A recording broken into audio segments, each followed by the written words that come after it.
नमस्कार माउन्टेन समाचारमा स्वागत छ। म खगेन्द्र विष्ट र म उषा काफले। सुरुमा मुख्य समाचार।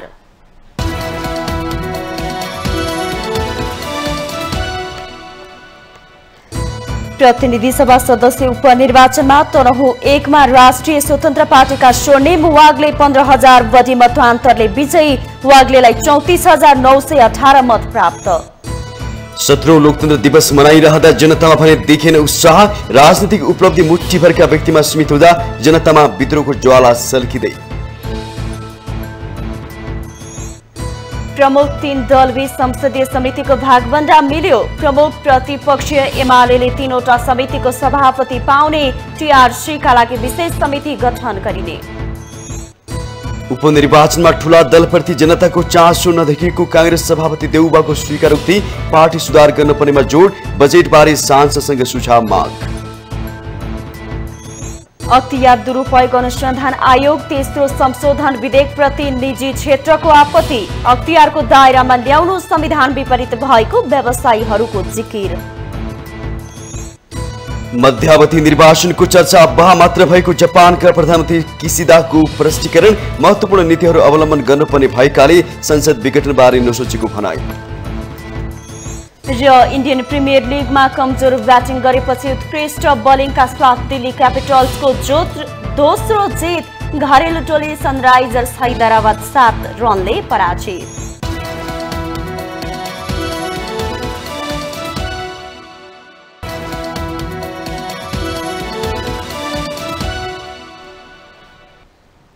अब समाचार विस्तारमा।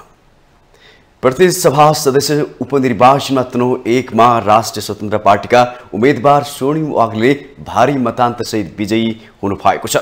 निकटतम प्रतिस्पर्धी कांग्रेसका गोविन्द भट्टराईले भन्दा करिब 15,000 बढी मत ल्याएर वाग्ले विजयी हुनु भएको हो। वाग्लेले 34,918 मत ल्याउँदा भट्टराईले 20,122 मत प्राप्त गर्नु भएको छ। त्यस्तै तेस्रो स्थानमा रहेका एमाले सर्वेन्द्र खनालले 8,788 मत प्राप्त गर्नु भएको छ। वाग्लेले यसअघि मक्सु 4 मा विजयी उम्मेदवारले भन्दा बढी मत ल्याउनु भएको छ। अन्तिम मत परिणाम नआई जित सुनिश्चित गरेका वाग्लेले यसअघि निर्वाचित कांग्रेस रामचन्द्र पौडेलको भन्दा बढी मत ल्याउनु भएको हो। मक्सु 4 को निर्वाचनमा विजयी उम्मेदवार पौडेल राष्ट्रपति भएपछि तनहुँ 1 मा उपनिर्वाचन भएको हो। पछिल्लो मत परिणाम अनुसार चितवन 2 राष्ट्रिय स्वतन्त्र पार्टीका रवि लामिछानेको जित निश्चित भएको छ। 29,000 मतान्तरले अघि रहेसँगै लामिछानेको जित निश्चित भएको हो। कांग्रेसका जितनारायण श्रेष्ठ दोस्रो तथा एमालेका रामप्रसाद न्यौपाने तेस्रो स्थानमा हुनुहुन्छ। 12-2 मा जसपाका अध्यक्ष उपेन्द्र यादव 8,800 मत सहित अघि रहनु भएको छ। जनमतका शिवप्रसाद कुशवाहाले 6,189 र एमालेका पुरुषोत्तम पौडेलले 3,530 मत प्राप्त गर्नु भएको छ।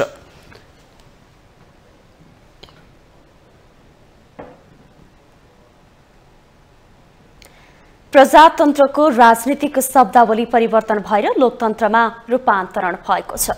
यही लोकतन्त्र स्थापनाको 17औं वर्षमा प्रवेश गरेको छ। लोकतन्त्रको स्थापनापछि नेपाली जनताले एक थान संविधान त प्राप्त गरे, तर त्यसभन्दा खास उपलब्धि जनताको हातमा पर्न सकेको छैन। सीमित वर्गको घेरामा राजनीतिक उपलब्धि केन्द्रित हुँदा जनतामा विद्रोहको राँको सल्किँदैछ।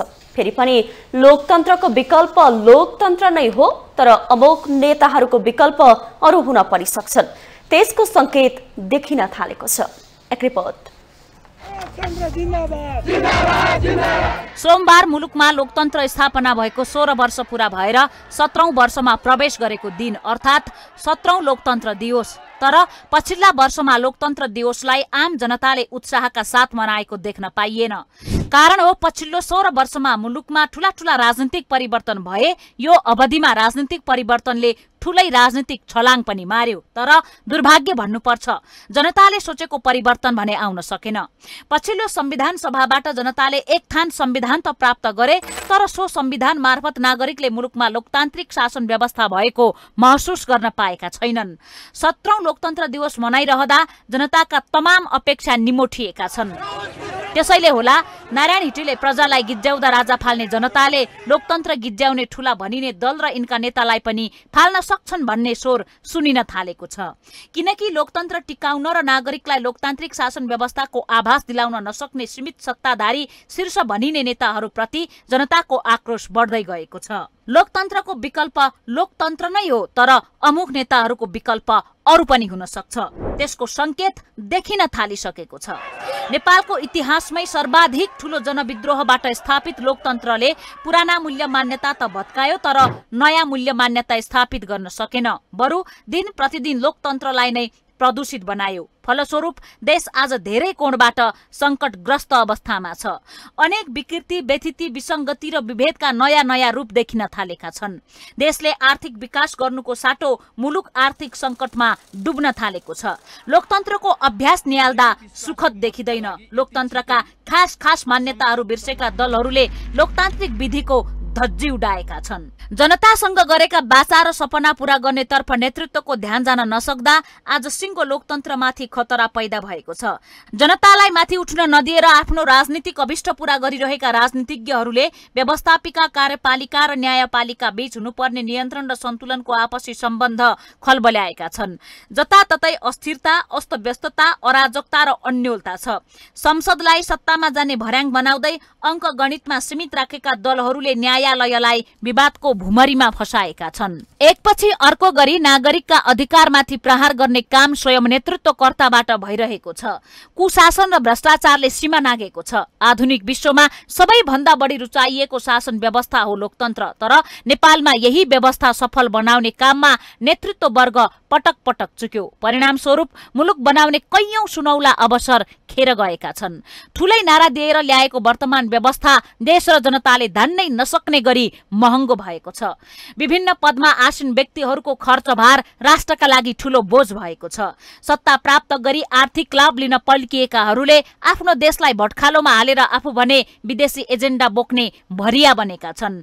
त्यसैले 17औं लोकतन्त्र दिवस मनाइरहँदा जनताले भने अहिलेसम्म लोकतन्त्र महसुस गर्न पाएका छैनन्। बरु लोकतन्त्र लुट्ने नेतृत्व वर्गको घेराबन्दीमा फस्न पुगेको छ र यही अवस्था रहे नेपालको स्थिति झन कहाली लाग्दो बन्ने निश्चित छ। त्यसैले समय छँदै आफूलाई लोकतन्त्रको ठेकेदार सम्झनेहरूले षड्यन्त्र र धोखाको राजनीति त्यागेर मुलुकमा विद्यमान व्यथिति हटाउने तर्फ लाग्न जरुरी छ। नारामा मात्र सीमित सुशासनलाई प्रभावी बनाउँदै आम नागरिकलाई वास्तविक लोकतन्त्रको आभास दिलाउन सक्नुपर्छ। अन्यथा हिजो नारायण हिटीले नागरिकका समस्या नदेख्दा जनताले राजनीतिको विकल्प खोजे। आज सिंहदरबार, बालुवाटार, खुमलटार, बालकोट र बुढा नीलकण्ठले नागरिकका समस्या महसुस गरेनन् भने लोकतन्त्रको विकल्प नखोज्लान् भन्न सकिन्न। माउन्टेन टेलिभिजन एसडी राजनीतिक ब्युरो।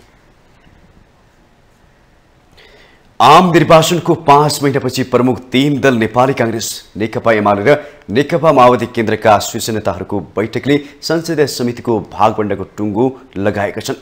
प्रमुख प्रतिपक्षी नेकपा एमाले सार्वजनिक लेखा समिति सहित 3वटा समितिको नेतृत्व गर्नेछ। संक्रमणकालीन न्याय सम्बन्धी विधेयक 15 सदस्य विशेष समिति मार्फत टुङ्गो लगाइने सहमति भएको छ। शीर्ष दलहरूले आपसी सहमतिबाट संसद सञ्चालन गर्ने समझदारी पनि गरेका छन्। एक रिपोर्ट। सोमबार सिंहदरबारमा बसेको 3 दलका शीर्ष नेताहरूको बैठकले संयुक्त संसदीय समिति संसदका 2 ठूला राजनैतिक दल नेपाली कांग्रेस र नेकपा एमाले नेतृत्व गर्ने गरी टुङ्गाएका हुन्।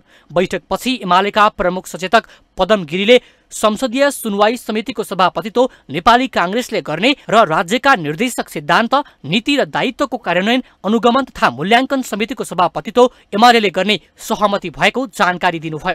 प्रतिनिधि सभामा भएका 10 विषयगत समितिहरूमध्ये एमाले लेखा समिति र अर्को एक समितिको सभापतित्व गर्ने सहमति भएको छ। उहाँले संवैधानिक संसदीय सम्बन्धी विधेयक संसदबाट नै टुङ्गो लगाउने र संक्रमणकालीन न्यायसँग सम्बन्धित विधेयक भने 15 सदस्यीय विशेष समितिमा छलफल गरेर मात्रै टुङ्गो लगाउने सहमति भएको बताउनुभयो।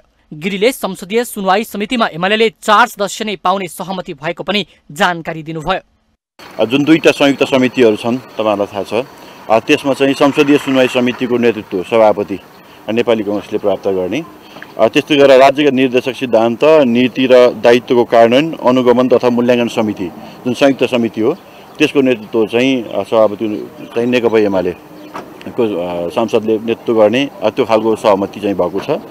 त्यस्तै गरेर प्रतिनिधि सभामा रहेका 10 वटा विषयगत समितिमध्ये नेकपा एमाले चाहिँ लेखा समिति र अर्को थप एउटा कुनै समितिको नेतृत्व चाहिँ नेकपा एमाले लिने गरी यो खालको सहमति भयो।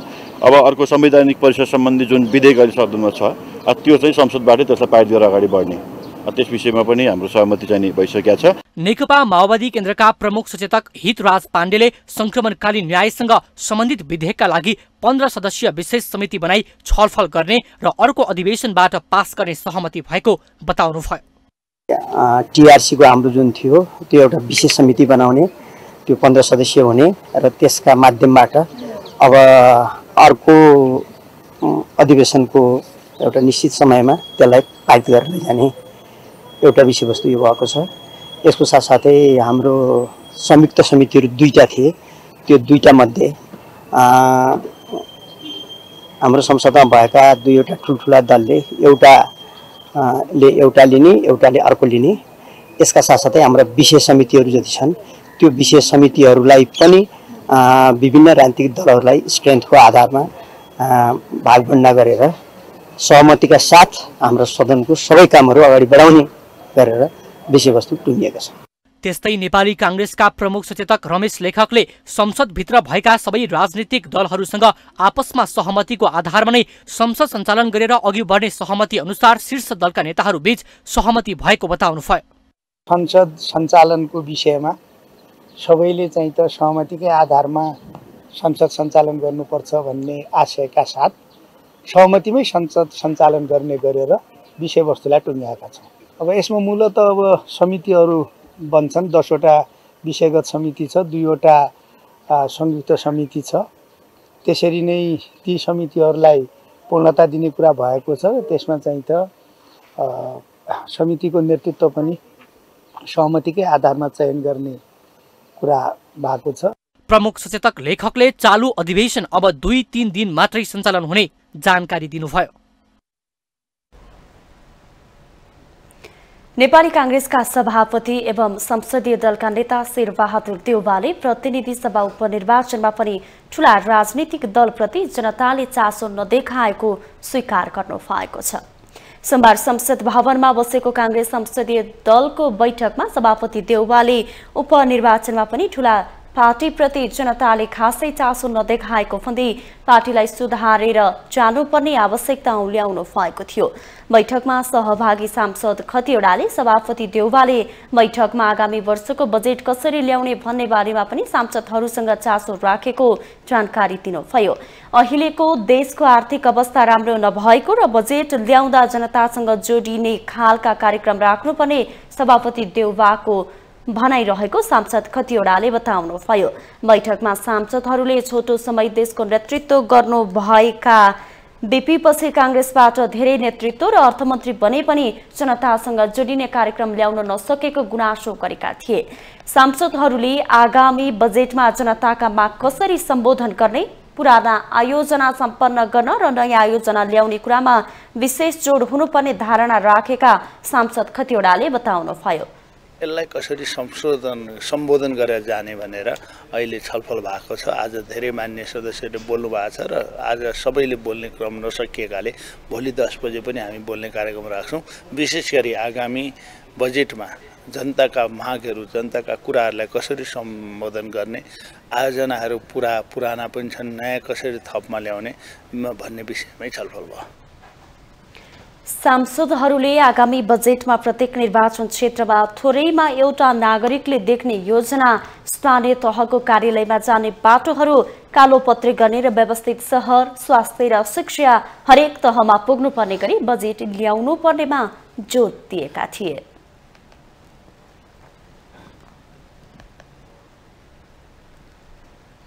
माउन्टेन समाचारमा पालो भएको छ ब्रेकको।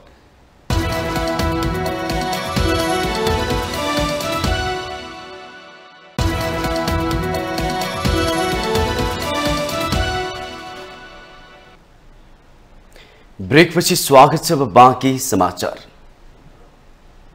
जनताले जे पनि सहन्छन् भन्ने भ्रममा कुनै अनुभवी नेता पर्छ भने जनताले नै समाप्त पारिदिन्छन् भन्ने देखाइसकेको छ।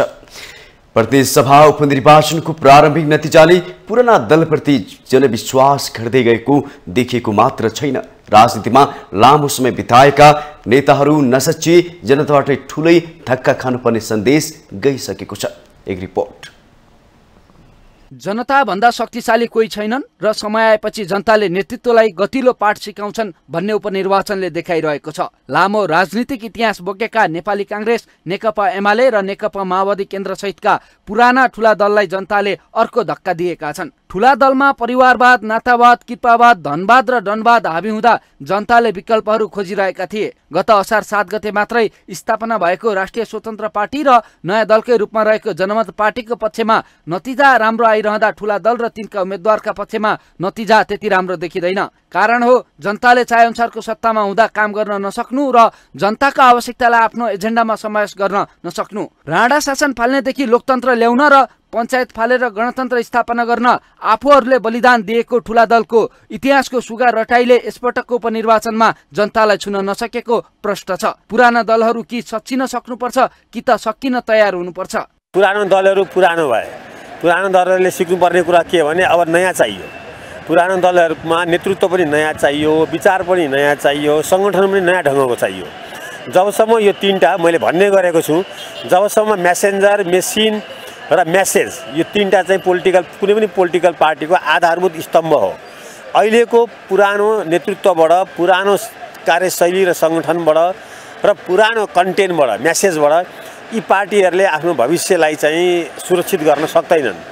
आफूले जे गर्दा पनि जनता विरोधमा उत्रने छैनन् भन्ने दिवा सपनामा मस्त हुँदै उच्च पदस्थ स्थानमा क्षमतावान भन्दा पनि परिवार र नातागोता भर्ती गर्ने, कर्मचारी र प्रहरी संगठनको नेतृत्वमा रबर स्ट्याम्प ल्याउने, अझै न्यायालयमाथि समेत राजनीतिको गिद्धे नजर लगाउने, सत्ताको चरम दुरुपयोग गर्ने जस्ता गतिविधिमाथि जनताले सिधा प्रहार गर्न थालेका छन्। अब यसका दुई तीनटा अर्थहरू हुन सक्छन्। एउटा त तनहुको स्थानीय राजनीतिका पनि कतिपय सन्दर्भहरू छन् र चाहिँ त्यो निरन्तर किन त्यो कांग्रेससँग त्यहाँको जनमत चाहिँ असन्तुष्ट हुँदै गयो, एमालेसँग असन्तुष्ट हुँदै गयो भनेर के जिल्लागत आन्तरिक कारणहरूको पनि खोजी गर्नुपर्छ। र अर्को चाहिँ राष्ट्रिय राजनीतिको परिप्रेक्ष्य पनि छ। गत मङ्सिरको चुनावमा जसरी राष्ट्रिय स्वतन्त्र पार्टीको उदय भएर आयो, त्यसपछि मानिसहरूले पुराना दलहरू विशेषतः कांग्रेस र कम्युनिस्टहरूको विकल्पमा एउटा नयाँ दलको उदय भएको अनुभूति गर्न थालेका छन् र त्यो अनुभूतिको विस्तार भएको हो भन्ने लाग्छ मलाई। नेपाली जनतालाई भ्रम छरेर जबरजस्ती लादिएका संहिता लगायतका राजनीतिक प्रणालीहरू असफल साबित हुँदै जाँदा पनि त्यसको रक्षामै नेताहरू सुगा रटाइमा लागिरहनु पनि प्रत्युत्पादक बनेको छ। गल्ती सच्याउनु भन्दा पनि गल्ती छोप्दै आफूहरूले जे गरेको हो ठिकै हो भन्ने जस्तो गर्दा देश सङ्कटतर्फ धकिलिँदै गएको छ। पुराना नेताहरूको यही शैलीलाई जनताले मतदान मार्फत अन्तिम चेतावनी दिएको देखिँदैछ। यसतर्फ अनुभवी भनिएका नेतृत्वले समयमै ख्याल राख्नुपर्ने जरुरी छ। माउन्टेन टेलिभिजन एचडी का लागि क्यामेरामा विक्रम साक्यका साथ सन्दीप शर्माको रिपोर्ट। नेकपा एकीकृत समाजवादी पार्टी स्थापना भएको 20 महिनामै अध्यक्ष माधव नेपाललाई नेता कार्यकर्ता टिकाउन हम्मे परिरहेको छ। पार्टीमा चरम असरुवात र अपमान महसुस भएको भन्दै लामो समय उनलाई साथ दिएकाहरूले नै छाड्न थालेका छन्। एक रिपोर्ट। माधव कुमार नेपालले 2078 साल भदौमा नेकपा एकीकृत समाजवादी पार्टी गठन गर्दा अपमान महसुस गरेको विषय समेत उल्लेख गर्नुभएको थियो। ठिक त्यसै गरी उहाँलाई साथ दिनेहरू अपमान महसुस हुन थालेको भन्दै नेकपा यस छाड्न थालेका छन्। स्थानीय तहमा सन्तोषजनक मत ल्याए पनि प्रतिनिधि सभाको चुनावमा भने थ्रेसहोल्ड नकटाएका कारण राष्ट्रिय पार्टी बन्न सकेन नेकपा एकीकृत समाजवादी। त्यतिबेला टिकट नपाएको असन्तुष्टि धेरैमा थियो, जसको असर चुनावमा पर्दा नेकपा एकीकृत समाजवादी राष्ट्रिय पार्टी बन्न सकेन। त्यसैले पनि नेकपा एकीकृत समाजवादीका कार्यकर्ता निराश भए। पार्टीको गतिविधिप्रति असन्तोष जनाउँदै वरिष्ठ नेता मुकुन्द न्यौपानेदेखि उपाध्यक्ष केदार न्यौपाने, स्थायी कमिटी सदस्य चुडामणि जङ्गली सहित केन्द्रीय तह र जिल्ला तहका नेता कार्यकर्ताहरूले पार्टी छाडे। उनीहरूले नेकपा यसको कुनै भविष्य नभएको भन्दै केपी शर्मा ओलीको हातबाट टिक्का लगाएर एमाले प्रवेश गरे। विगतमा उनै ओलीलाई प्रतिगामी भनेकाहरूको टिक्का ग्रहण रोचक बन्यो। हामीले जनताको आवश्यकता र इच्छा अनुसार आफूलाई चलाउनु पर्छ। यदि हामी जनताको इच्छा अनुसार चलेनौँ भने जनताबाट हामी अलग हुनेछौँ र हामी असफल हुनेछौँ। अनि यो पार्टी असफल हुन्छ भन्ने कुरो निष्कर्ष म कहाँनिर पुगेँ भने जनताले जमानत जफत गरिदिए। अनि जमानत जफत भएको पार्टीले समाजवाद ल्याउँछ यो देशमा र फेरि जनतालाई सुखी र समृद्धको बाटोमा लैजान्छ भन्ने अब यो कसैले भ्रममा पर्नुभएको छ। यो देशका जनता अहिले समाजवादीमा रहेका कार्यकर्ताहरू भने उहाँहरूले धेरै ठुलो धोका खानुहुन्छ। मुकुन्द नेउपाने नेकपा एकीकृत समाजवादीका अध्यक्ष नेपालका अति निकट मानिन्थे। उनको पार्टी परित्याग धक्का थियो नेपालका लागि। यसको असर बिस्तारै नेकपा एमाले र नेकपा एस दुवैमा देखिँदैछ। नेकपा एकीकृत समाजवादीका सम्मानित नेता तथा पूर्व प्रधानमन्त्री झलनाथ खनाल समेत नेता नेपालप्रति असन्तुष्ट छन्। खनाल सम्मानित स्थान पाए एमाले प्रवेश गर्ने तयारीमा रहेको नेकपा एस छाड्ने नेताहरूले गरिसकेका छन्। नेकपा एकीकृत समाजवादीमा विधि र विधानमा पार्टी नेतृत्व चल्न नसकेको आरोप पार्टी पदाधिकारीकै छ। नेतृत्वले समय र परिस्थिति बुझ्न नसक्दा पार्टी कमजोर मात्र होइन, नेताहरूको भविष्य नै अन्यलपूर्ण हुँदै गएको उनीहरूको गुनासो छ। तर पार्टी अध्यक्ष माधव कुमार नेपाल भने पार्टी भित्र आउने जाने प्रक्रिया सामान्य भएको बताउनुहुन्छ। होइन, हामीमा आउने पनि चर्चा चलिरहेछ, आएका पनि छन्, स्वागतै गरेका छौँ। म एउटा प्रोग्राममा फेरि नेपालगञ्ज जानेवाला थिएँ, कति सयको सङ्ख्यामा आउनेवाला पनि छन् एमालेबाट। त्यस्तै अरू ठाउँमा पनि जनकपुरमा पनि त्यही ढङ्गले जाने सोच बनाइरहेको छु। अहिले पूर्वी नेपालमा पनि विराटनगरमा त्यही ढङ्गको योजना पनि बनाइरहनु भएको छ, झापामा बनाइरहनु भएको छ। त यो आउने जाने त भइरहन्छ, त्यसलाई हामीले कुनै गम्भीर रूपमा लिनुपर्ने आवश्यकता छैन। सत्तामा जाँदा मन्त्री बनाउने र विभिन्न अवसरहरू आउँदा नपाउने गर्दा नेकपा एकीकृत समाजवादीमा असन्तुष्टि व्याप्त छ, जसका कारण माधव कुमार नेपाललाई व्यवस्थापन गर्न कठिन देखिएको छ। चुनावको परिणाम, संगठनको परिस्थिति र सरकारमा रहँदा देखिएका गतिविधिले पनि नेकपा यसको भविष्य कस्तो हुने देखिँदै जानेछ। तर माधव कुमार नेपालले निकै विश्वास गरेकाहरूले नै पार्टी छाड्नुले उक्त दल निकै कठिन घडीमा गुज्रिरहेको छ भन्न सकिन्छ। तर माधव कुमार नेपाल नेकपा एकीकृत समाजवादीको अध्यक्षकै रूपमा चाँडै प्रधानमन्त्री हुनेमा विश्वस्त देखिनुहुन्छ। माउन्टेन टेलिभिजन एचडीका लागि बटुकराज गिरीको रिपोर्ट। नेपाली कांग्रेसका नेता विमलेन्द्र निधिले अझै पनि कम्युनिस्ट पार्टी निर्माणको कामलाई प्राथमिकता दिएको भन्दै प्रधानमन्त्री पुष्पकमल दाहाल प्रचण्डको आलोचना गर्नु भएको छ। आइतबार कम्युनिस्ट पार्टी स्थापना दिवसको अवसर पारेर प्रधानमन्त्री प्रचण्डले समाजवादी मोर्चा केही दिनभित्रै गठन गरी नेकपा पुनर्जीवित गराउने घोषणा गर्नु भएको थियो। नेता निधिले त्यसप्रति असन्तुष्टि जनाउँदै ठूलो क्रान्ति गरेर ल्याएको संघीय लोकतान्त्रिक गणतन्त्रात्मक व्यवस्था दल निर्माणका लागि हो र भनी प्रधानमन्त्री प्रचण्डलाई प्रश्न समेत गर्नुभयो। सोमबार काठमाडौँमा आयोजित कार्यक्रममा उहाँले सामाजिक आर्थिक विकास र प्रगतिका लागि संघीय लोकतान्त्रिक गणतन्त्र ल्याएकोमा गर्व गर्ने नेताहरूले दल निर्माणलाई प्राथमिकता दिन नमिल्ने तर्क समेत गर्नुभयो। विकासको लागि, प्रगतिको लागि त्यो चरणमा हामी प्रवेश गरिसकेका छैनौँ। अझै हामी दल निर्माणकै प्रक्रियामा छौँ। त दल निर्माण नै हाम्रो प्रायोरिटी हो। मेरो प्रोसेस है यो नेपालको यो आज लोकतन्त्र दिवसमा मेरो जिज्ञासा छ। म यसो सोच्छु के नेपालको राजनीतिमा अझै दल निर्माणकै प्राथमिकता हो र प्राथमिक अवस्था हो र त्यसकारणले के राजनीतिक दलका नेताहरू दलहरू राजनीतिक दलकै निर्माणमा लाग्नु भएको छ। कार्यक्रममा नेकपा एमालेका नेता खिमलाल भट्टराईले पछिल्ला राजनीतिक घटनाले लोकतन्त्रलाई कमजोर बनाइरहेको टिप्पणी गर्नुभयो।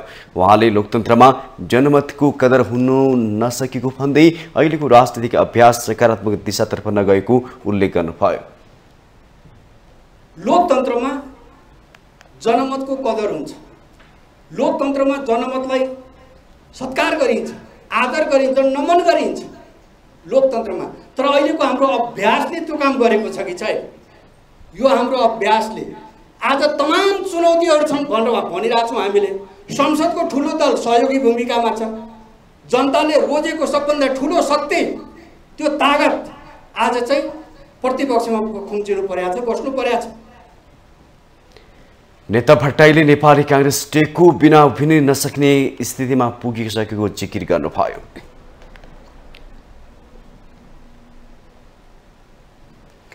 प्रमुख राजनीतिक दल नेपाली कांग्रेस एमाले सहितका नेताहरूले बाढी, पहिरो र डुबान व्यवस्थापनका लागि आवश्यक व्यवस्था मिलाउन सरकारसँग आग्रह गरेका छन्।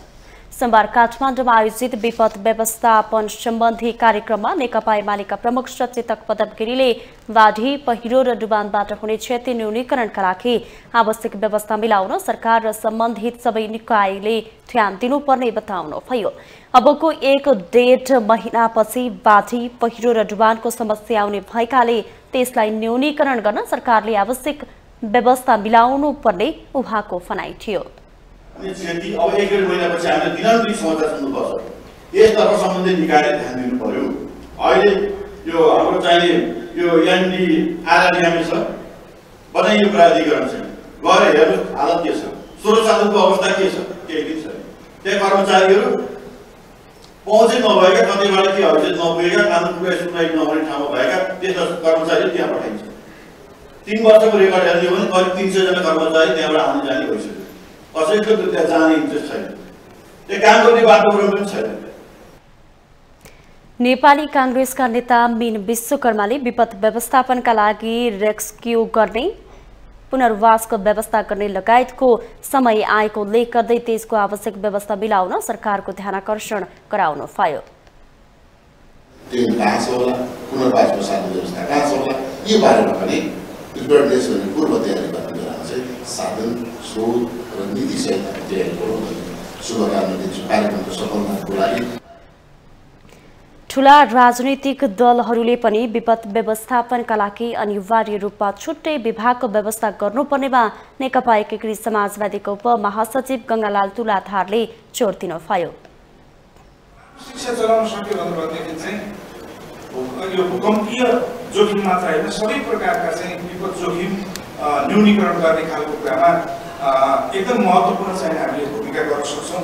त्यो कुराको निम्ति राजनीतिक दल सम्बन्धी ऐन दफा 20 को दफा ड्रको अघि प्रदेश सरले कुरा ल्याउनु हो, त्यो हामीले नै व्यवस्था गरेका हौँ। कार्यक्रममा उपप्रधान तथा गृहमन्त्री नारायण काजी श्रेष्ठले विपद व्यवस्थापनका लागि लगानी प्रवर्धन गरिने बताउनुभयो। तीनवटै तहका सरकार र अन्य सरकारवाला निकायहरूको समन्वयमा मात्रै विपद व्यवस्थापनको कामलाई प्रभावकारी ढंगले अघि बढाउन सकिने उहाँको भनाइ थियो। व्यवस्थापन प्राधिकरणलाई थप समन्वयात्मक भूमिका अभिवृद्धि गरी प्राविधिक सहयोगमा केन्द्रित गराई अन्य निकायहरूलाई विपद जोखिम व्यवस्थापनका क्षेत्रमा क्रियाशील गराउन लगाउन आवश्यक क्षमता अभिवृद्धि गरी संस्थागत सुदृढीकरण गर्न आवश्यक हुन्छ। उपप्रधानमन्त्री श्रेष्ठले विपद व्यवस्थापन सम्बन्धी चुनौतीहरूको सामना गर्न सरकारवाला निकायले दिएको सुझावलाई सरकारले कार्यान्वयन गर्दै अघि बढ्ने प्रतिबद्धता पनि व्यक्त गर्नुभयो। माउन्टेन समाचारमा पालो भएको छ अर्को ब्रेकको।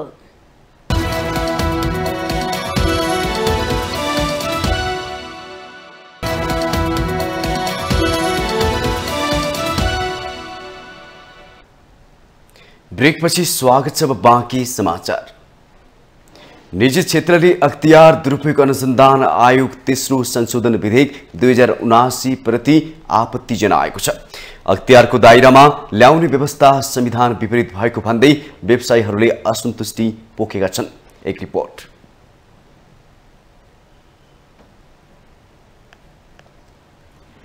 निजी क्षेत्रका छाता संगठनहरूले निजी क्षेत्रलाई अख्तियारको दायरामा ल्याउने व्यवस्था संविधान विपरीत भएको भन्दै विरोध गरेका छन्। नेपाल उद्योग वाणिज्य महासंघ, Nepal chamber of commerce, Nepal उद्योग परिसंघ र अटोमोबाइल्स एसोसिएसन नाडाले संविधानको धारा 239 को व्यवस्था अनुसार निजी क्षेत्रमा अख्तियार प्रवेश गर्न नमिल्ने तर्क गरेका हुन्। उनीहरूले निजी क्षेत्रमा अख्तियारको दायरामा ल्याउने विषयले उद्योगी व्यवसायी त्रसित र हतोत्साहित भएको बताएका छन्। सरकारले एकपछि अर्को गर्दै निजी क्षेत्रमाथि प्रहार गर्दा राज्यको सहयोगमा निजी क्षेत्रको अग्रणी भूमिका हुन नसक्ने उद्योगी व्यवसायीहरूको भनाइ छ। अख्तियार दुरुपयोग अनुसन्धान आयोग ऐनको संशोधनमा निजी क्षेत्र पनि आयोगको दायरामा चाहिँ आउने गरी राष्ट्रिय सभाले पारित गरेको विधेयकका कारण निजी क्षेत्र सशंकित बनेको चाहिँ छ। म भन्न चाहन्छु, यसरी एकपछि अर्को गर्दै निजी क्षेत्रमाथि हुने प्रहार हुने हो भने राज्यको सहयोगमा निजी क्षेत्रको अग्रणी भूमिका कसरी सम्भव चाहिँ होला? गृहस्थ उत्पादन, लगानी, रोजगारी र निर्यातमा निजी क्षेत्रको योगदान 80% भन्दा बढी देखाएको छ। त्यसैले निजी क्षेत्रलाई काम गर्न दिनुपर्छ भन्ने नेपाल उद्योग वाणिज्य महासङ्घको चाहिँ माग रहेको छ। त्यस्तै नेपाल चेम्बर अफ कमर्सका अध्यक्ष राजेन्द्र मल्लले निजी क्षेत्रमा अख्तियार प्रवेश गर्नु मुलुकको लागि दुर्भाग्य हुने बताउनुभयो। उहाँले कुनै पनि हालतमा अख्तियारलाई निजी क्षेत्रमा प्रवेश गर्न दिन नहुने बताउनुभयो। उहाँले निजी क्षेत्रलाई अख्तियारको दायरामा ल्याउँदा मुलुकमा वैदेशिक लगानी आउने सम्भावना नहुने दावी समेत गर्नुभयो। होइन, यो हामी निजी क्षेत्रलाई हेर्ने होइन सरकारी निकाय थुप्रै छन् भनेदेखि यो अख्तियार चाहिँ निजी क्षेत्रभित्र चाहिँ पस्नु भन्नु चाहिँ यो मुलुककै एउटा लागि दुर्घटना हुन सक्दछ र चाहिँ यस्तो अवस्था आयो भने यो मुलुकमा एफडीआई आउने, लगानी मैत्री वातावरण बन्ने सबै चकनाचुर भएर जान्छ र चाहिँ यो कुनै पनि हालतमा अख्तियारलाई निजी क्षेत्रलाई चाहिँ यो नियन्त्रण गर्ने हुनुहुँदैन। जसलाई अख्तियारी दिएछ सरकारी क्षेत्रमा जुन ऐनअनुसार जुन स्थापना गरेको हो त्यो अनुसार मात्र जानुपर्छ। विनियममा गएर निर्देशिका ल्याएर बिचमा संशोधन ऐन गरेर निजी क्षेत्रलाई दुःख दिनुहुन्न भन्ने नेपाल चेम्बर अफ कमर्सको स्पष्ट धारणा छ। नेपाल उद्योग परिसङ्घका वरिष्ठ उपाध्यक्ष राजेश अग्रवालले निजी क्षेत्रलाई हेर्ने 20 वटा भन्दा बढी निकायहरू राजस्व अनुसन्धान, सम्पत्ति शुद्धिकरण, भन्सार विभाग, वाणिज्य विभाग लगायत रहेकाले अख्तियार आवश्यक नभएको टिप्पणी गर्नुभयो। उहाँले पछिल्लो समय निजी क्षेत्रलाई संसदीय उद्योग र श्रम समितिले समेत अनुगमन गर्न थालेको भन्दै गुनासो गर्नुभयो। अख्तियार दुरूपयोग अनुसन्धान आयोग जुन कामको लागि स्थापना भएको हो त्यही कामको लागि प्रयोग हुनुपर्ने उहाँको भनाइ छ। अख्तियार दुरूपयोग अनुसन्धान आयोग भनेको अर्थै भनेपछि अख्तियारमा बसेको व्यक्तिले अख्तियार दुरूपयोग गर्दाखेरि अनुसन्धान गर्ने, यो प्योरली सरकारी निजामती कर्मचारीको लागि हो। अब निजी क्षेत्रको कुरा गर्ने भने निजी क्षेत्रलाई अनुगमन गर्ने हेर्ने भनेपछि झन्डै अहिले 18-19 वटा निकाय पहिला नै छ। राजस्व अनुसन्धानदेखि सम्पत्ति शुद्धिकरण, कर विभाग, वाणिज्य विभाग, भन्सार विभाग, अन्तशुल्क विभागै विभागहरू जति हेर्ने पनि छ। त्यसमा हालसालै के भएको छ भने संसदीय समिति, उद्योग र श्रम समितिले समेत अनुगमन गर्न सुरु गरेको छ। अब यो कतिवटाले अनुगमन गर्ने, अब अनुगमन मात्रै गर्ने हो कि काम पनि गर्न दिने भन्ने पनि एउटा प्रश्न हो हैन। अब फेरि जब एउटा स्पेसिफिक एजेन्डाको साथ या अथवा स्पेसिफिक टर्म अफ रेफरेन्स दिएर स्थापना भएको आयोगलाई डाइल्युट गरेर अरू ठाउँमा लानुभन्दा त्यसको जुन फोकस छ त्यस एरियामै फोकस गर्दा हुन्छ भन्ने कुरा हाम्रो निजी क्षेत्रको धारणा छ। त्यस्तै अटोमोबाइल्स एसोसिएसन अफ नाडाका अध्यक्ष ध्रुव थापाले निजी क्षेत्रमा अख्तियारको प्रवेश स्वीकार गर्न नसकिने स्पष्ट गर्नुभयो। सरकार एकतर्फ निजी क्षेत्रलाई प्रोत्साहन गर्छु भन्ने र अर्को संसदमा अख्तियारले निजी क्षेत्रलाई अख्तियारको दायरामा ल्याउने कानून बनाउनु निजी क्षेत्रलाई प्रोत्साहन नभएर दुरुत्साहन गर्न खोजेको आरोप लगाउनुभयो। अनि यसलाई कदापि उचित मान्न सकिँदैन। अब यो राष्ट्रिय सभाले जुन पारित गरेका छ निजी क्षेत्रलाई पनि अख्तियारले हेर्ने भन्ने कुरा यो एउटा न्याय सङ्गत पनि छैन र यो संविधानसँगको कुरा पनि भागिएको कुरा हो। किनकि यो निजी क्षेत्रलाई हेर्ने विभिन्न अन्य निकायहरू छन्, सरकारी निकायहरू नै छन्, तिनीहरूले नै हेर्नुपर्छ। यो जुन अख्तियारले हेर्नुपर्ने बाटो आफ्नो छ, त्यो आफ्नो जुन कार्य हो त्यो कार्यअनुसार नै जानुपर्छ। हामी यो निजी क्षेत्रलाई अख्तियारले हेर्ने भने कुरामा हामी निजी क्षेत्र चाहिँ कदापि समर्थन गर्न सक्दैनौँ। अख्तियार दुरूपयोग अनुसन्धान आयोग तेस्रो संशोधन विधेयक 2079 अख्तियार दुरूपयोग अनुसन्धान आयोग तेस्रो संशोधन विधेयक 2079 राष्ट्रिय सभाबाट गत चैत 27 गते नै पारित भएर प्रतिनिधि सभामा पेश भएको छ। लुम्बिनी प्रदेशमा पनि एमाले नेतृत्वको सरकार ढलेको छ। प्रदेश सभाको सोमबारको बैठकमा मुख्यमन्त्री लीला गिरीले विश्वासको मत प्राप्त गर्न नसकेपछि एमाले सरकारको नेतृत्वबाट बाहिरिएको हो। नयाँ सत्ता गठबन्धन निर्माण भएपछि यसअघि गण्डकी र सुदूरपश्चिममा पनि विश्वासको मत प्राप्त गर्न नसकेपछि एमालेको सरकार ढलेको थियो। संविधानको धारा 168 को उपदफा 4 अनुसार मुख्यमन्त्री गिरीले विश्वासको मत माग्नु भएको थियो। मुख्यमन्त्री गिरीको पक्षमा 33 मत मात्र परेको थियो। 87 सदस्यीय लुम्बिनीको प्रदेश सभामा सरकार बनाउनका लागि 44 मत आवश्यक पर्छ। तर अहिले एमालेका 29 र राप्रपाका 4 गरी मुख्यमन्त्री गिरीले 33 मत मात्र प्राप्त गर्नुभयो। विश्वासको मतको विपक्षमा भने 53 मत परेको सभामुख तुलाराम घरतीले जानकारी गराउनुभयो। पुस 27 गते 7 दलको समर्थनमा मुख्यमन्त्री बन्नुभएका गिरीले माघ 5 मा 8 दलका 58 जनाबाट विश्वासको मत पाउनु भएको थियो। सरकार गठनको साढे 3 महिना र विश्वासको मत पाएको 3 महिनामै उहाँले दोस्रो पटक विश्वासको मतको सामना गर्नु भएको हो। गिरीलाई समर्थन गरेका माओवादी सहितका 5 दलले चैत 12 गते सरकारलाई दिएको समर्थन फिर्ता लिएपछि उहाँले दोस्रो पटक विश्वासको मत माग्नु भएको हो।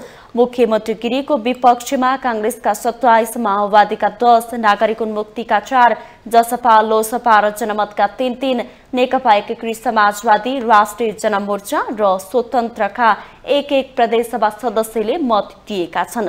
एमाले नेतृत्वको सरकारले विश्वासको मत प्राप्त गर्न नसकेपछि कांग्रेस संसदीय दलका नेता दिल्ली बहादुर चौधरीको नेतृत्वमा अर्को सरकार गठनको प्रक्रिया गठबन्धनका तत्काल सुरु गर्ने भएका छन्।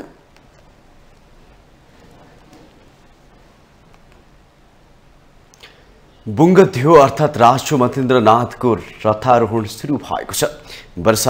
वर्षारा सहकालका देवता बुङ्गथ्योलाई तबहाल धर्मकीर्तिमा रहेको मन्दिरबाट बाजागाजा र गुर्जु पल्टन सहित वैशाख 7 गते रथारोहण गरिएको थियो।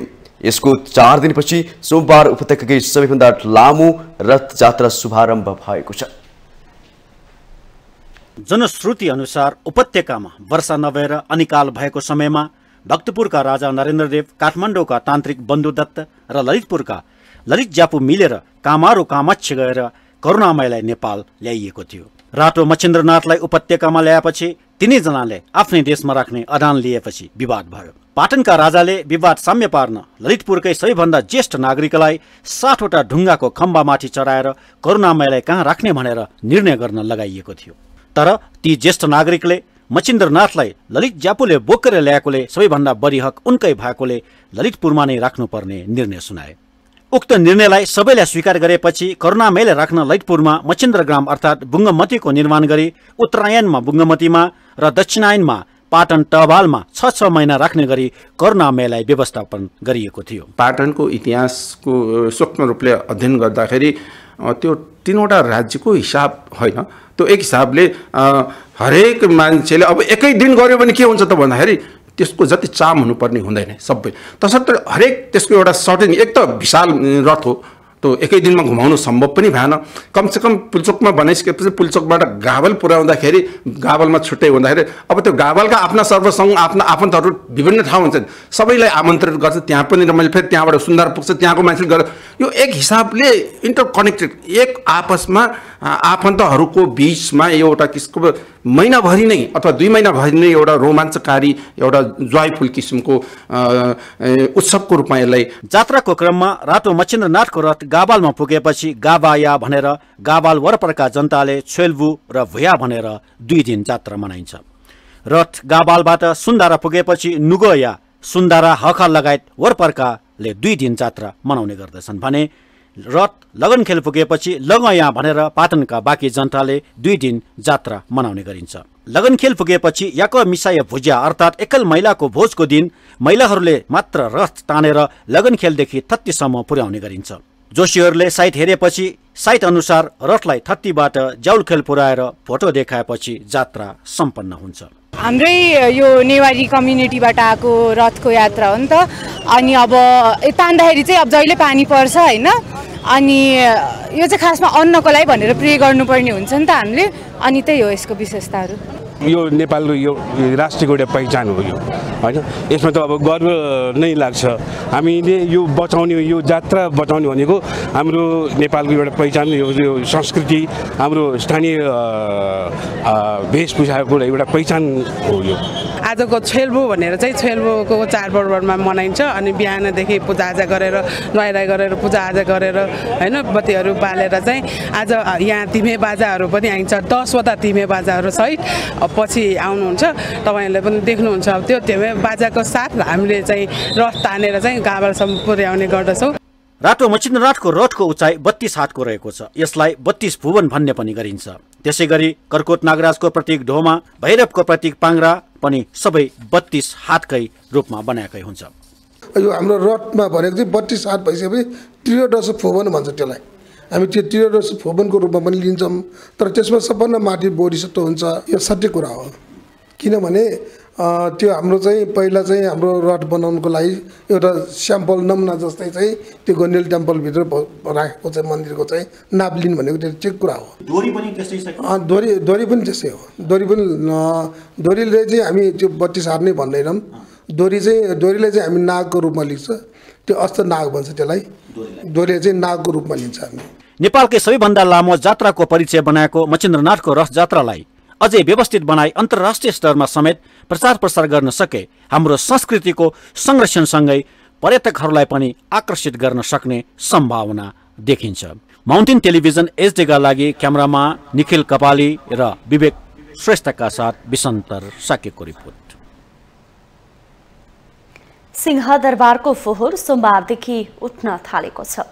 सर्वोच्च अदालतले शुक्रबार काठमाडौँ महानगरपालिकालाई 3 दिनभित्र फोहोर उठाउन निर्देशन दिएपछि सोमबारदेखि सिंहदरबारको फोहोर उठेको हो। मेयर वालेन्द्र शाहले फोहोर व्यवस्थापन गर्ने कम्पनीलाई फोहोर नउठाउन भनेपछि 26 चैतदेखि सिंहदरबार क्षेत्रको फोहोर उठेको थिएन। महानगरपालिकाले सुकुम्बासी बस्ती हटाउन खोज्दा सिंहदरबारबाट सहयोग भएको भन्दै मेयर शाहले बन्चरी डाँडा सेनेटरी ल्यान्डफिल साइटमा सिंहदरबारको फोहोर लैजान नदिने अडान राख्नु भएको थियो। मेयर शाहको अडानकै कारण सिंहदरबार क्षेत्रको फोहोर व्यवस्थापनमा समस्या आएपछि अधिवक्ता पदम बहादुर श्रेष्ठले महानगर विरुद्ध रिट दायर गर्नु भएको थियो। उक्त रिट निवेदनमाथि सुनवाई गर्दै सर्वोच्च अदालतले आदेश प्राप्त भएको मितिले 3 दिनभित्र फोहोर उठाइसक्न महानगरपालिकाका नाममा शुक्रबार आदेश जारी गरेको थियो।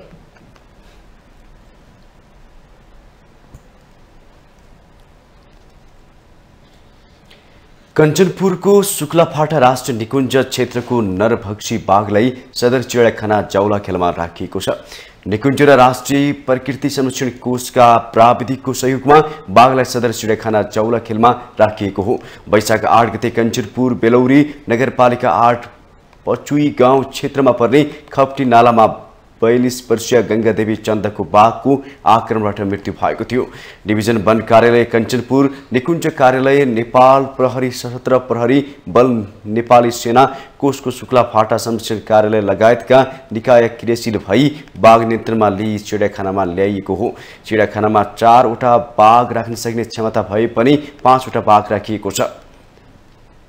बाघ राख्न सक्ने क्यापेसिटी हो, क्षमता हो, तर आज हामीसँग 5 वटा बाघ छन्। 5 वटा मध्ये 4 वटा बाघ चाहिँ भाले बाघ छ र एउटा पोथी बाघ छ। अनि एक जोडी पोथी बाघलाई हामीले र एउटा महाराज भन्ने बाघलाई अहिले पनि हामीले एक्जिबिसनमा राखेका छौँ। र हाम्रो उद्देश्य के हो भने यो पोथी बाघलाई यहाँ ल्याउनुको एउटा विभिन्न कारणहरूमध्ये एउटा कारण चाहिँ यहाँ 4 वटा भाले बाघ छन्। 4 वटा भाले बाघमध्ये एउटा कुनैसँग यो मिल्यो भने यसलाई जोडी बनाएर हाम्रो राख्ने उद्देश्य छ। उद्धार गरेको पोथी बाघ अन्दाजी 5 वर्षको भएको बताइएको छ। यो बाघको आक्रमणबाट घटना भएको क्षेत्र नजिकको भारतीय वन क्षेत्रमा विगत 1 महिनाको अवधिमा थप 2 जनाको ज्यान गएको सदस्य सचिव अधिकारीले बताउनु भयो। शुक्लाफाटा राष्ट्रिय निकुञ्ज र वरपरको क्षेत्रमा 36 वटा वयस्क पाठे बाघ रहेको अनुमान छ।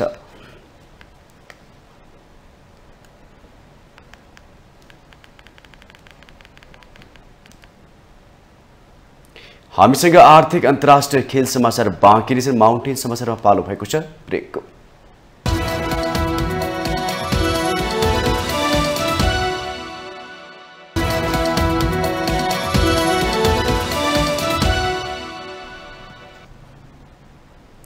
ब्रेकपछि स्वागत छ। अब पालो आर्थिक समाचारको। आर्थिक समाचारको साथमा जगदम्बा सुपर साइन तथा ग्याल्बा प्लस जीवनभरको भरोसा प्रस्तुत छ। रिद्धि सिद्धि सिमेन्ट गुणस्तरको नयाँ स्तर।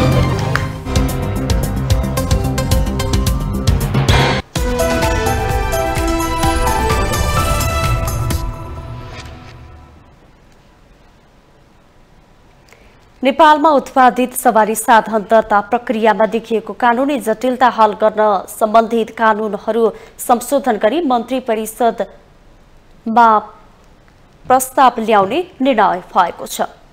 सवारी साधन दर्ता सम्बन्धी समस्या रहेको विषयमा जनचासो सम्बोधन गर्दै प्रधानमन्त्री पुष्पकमल दाहाल प्रचण्डले तत्काल समस्या हल गर्न निर्देशन दिएपछि प्रधानमन्त्री तथा मन्त्री परिषद कार्यालयले सरकारवाला निकायहरूसँग सोमबार गरेको छलफलमा सो निर्णय गरिएको हो।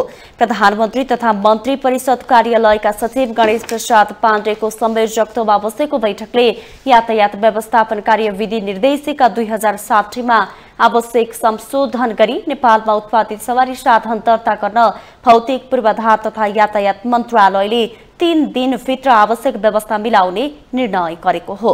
यसैगरी नेपालमा उत्पादित सवारी साधन दर्ता गर्न सवारी तथा यातायात व्यवस्था नियमावली 2054 मा आवश्यक सुधार गर्न संशोधनको प्रस्ताव भौतिक पूर्वाधार तथा यातायात मन्त्रालयले 7 दिनभित्रमा मन्त्री परिषदमा पेश गर्ने व्यवस्था मिलाउने समेत बैठकमा निर्णय भएको छ।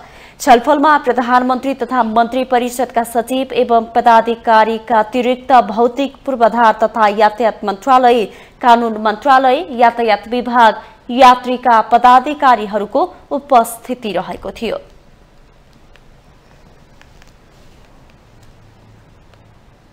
अब पालो अन्तर्राष्ट्रिय समाचारको।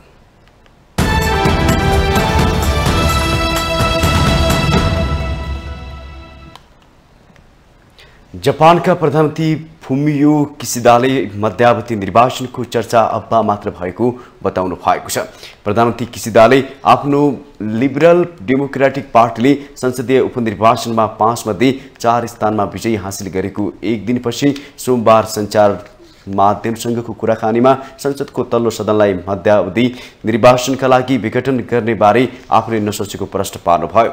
आफूहरूले एकपछि अर्को गर्दै महत्त्वपूर्ण नतिजाहरू अवलम्बन गर्नुपर्ने भएकाले तत्कालका लागि विघटन र आम निर्वाचनको बारेमा नसोचेको उहाँको भनाइ थियो।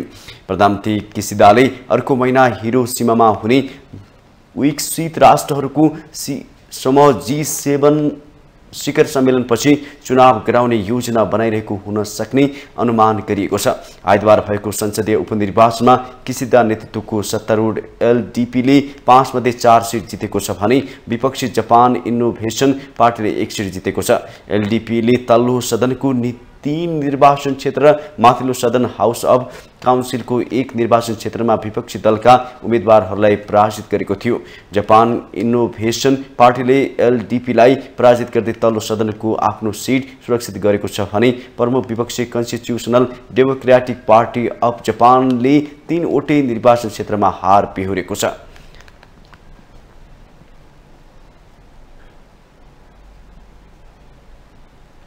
अब पालो खेल समाचारको।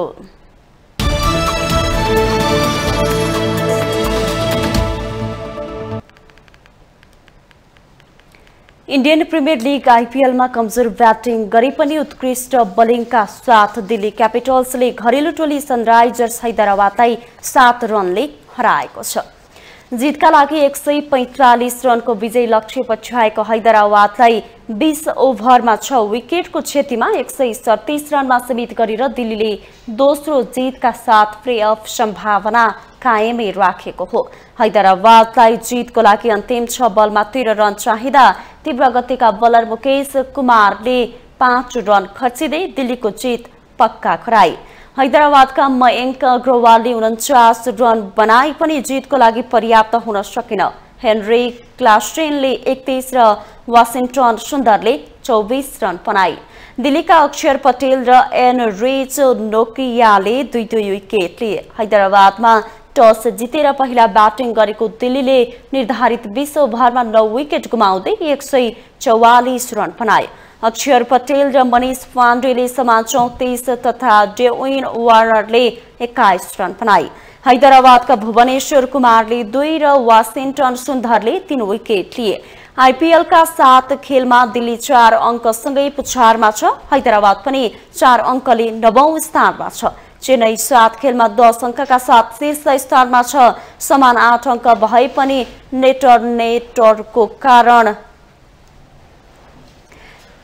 रन रेटको कारण राजस्थान रोयल्स दोस्रो, लखनऊ तेस्रो, गुजरात चौथो, बेंगलोर 5औं र पंजाब 6औं स्थानमा छन्।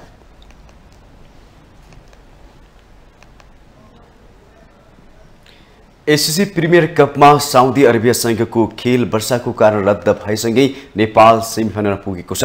माथिल्लो मूलपानी क्रिकेट मैदानमा वर्षाको कारण खेल हुन नसकेपछि दुवै टोलीले एक एक अङ्क बाँडेका छन्। नेपाल 3 खेलमा 2मा जित र 1 अङ्क बाँड्दै 5 अङ्कका साथ शीर्ष स्थानमा छ। खेल नहुने भएपछि दुवै टोली हात मिलाउँदै खेल रद्द भएको जनाएका थिए। साउदी र नेपालले अङ्क बाँडेपछि समूह एबाट कतार र मलेसिया औपचारिक रूपमा बाहिरिएका छन्। ओमान र साउदी अरेबिया बीच बुधबार हुने खेलको विजेता टोली सेमिफाइनलमा पुग्नेछ। साउदी र ओमान बीचको उक्त खेल क्वार्टर फाइनल सरह हुनेछ। नेपालले समूह चरणको अन्तिम खेल बिहिबार कतारसँग कीर्तिपुर मैदानमा खेल्नेछ। नेपाल विजयी भएमा समूह विजेता बन्नेछ। साउदी 3 खेलमा 1मा जित र 1मा हार र 1 खेलमा अङ्क बाँड्दै 3 अङ्कका साथ तेस्रो स्थानमा छ। ओमान 3 खेलमा 2मा जित र 1मा हार सहित 4 अङ्कका साथ दोस्रो स्थानमा छ। मलेसिया 3 खेलमा 1मा जित र 2मा हार सहित 2 अङ्कका साथ 1 खेल अगावै बाहिरिएको छ। सोमबारे समूह बीमा पनि हङकङ र बहराइन बीचको खेल पनि रद्द भएको छ।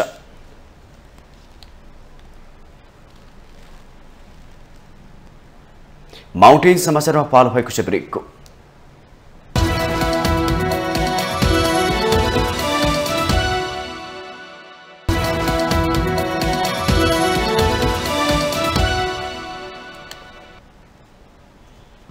ब्रेकपछि स्वागत छ। यससँगै हामी माउन्टेन समाचारको अन्त्यमा आइपुगेका छौं। जाँदा जाँदै अहिलेसम्मका मुख्य समाचार पुनः एकपटक।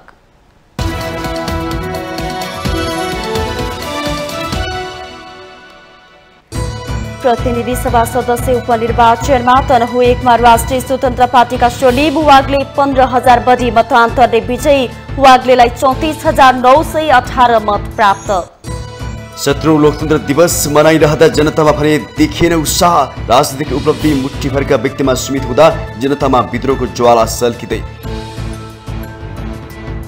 प्रमुख 3 दल बीच संसदीय समितिको भागबन्दा मिल्यो। प्रमुख प्रतिपक्ष एमालेले 3वटा समितिको सभापति पाउने। टीआरसीका लागि विशेष समिति गठन गरिने। उपनिर्वाचनमा ठूला दलप्रति जनताको चासो नदेखेको कांग्रेस सभापति देउबाको स्वीकारोक्ति। पार्टी सुधार गर्नुपर्नेमा जोड। बजेटबारे सांसदसँग सुझाव माग। अख्तियार दुरुपयोग अनुसन्धान आयोग तेस्रो संशोधन विधेयक प्रति निजी क्षेत्रको आपत्ति। अख्तियारको दायरामा ल्याउनु संविधान विपरीत भएको व्यवसायीहरूको जिकिर। मध्यावधि निर्वाचनको चर्चा अब्बा मात्र भएको जापानका प्रधानमन्त्री किसिदाको स्पष्टीकरण। महत्त्वपूर्ण नीतिहरू अवलम्बन गर्नुपर्ने भएकाले संसद विघटनबारे नसोचेको भनाई।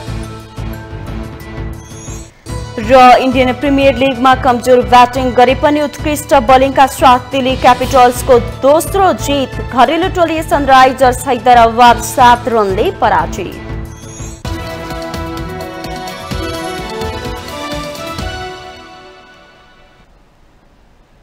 माउन्टेन समाचार अहिले सकियो। सत्य तथ्य र निष्पक्ष समाचारका लागि माउन्टेन टेलिभिजन HD हेर्दै रहनुहोला। नमस्कार।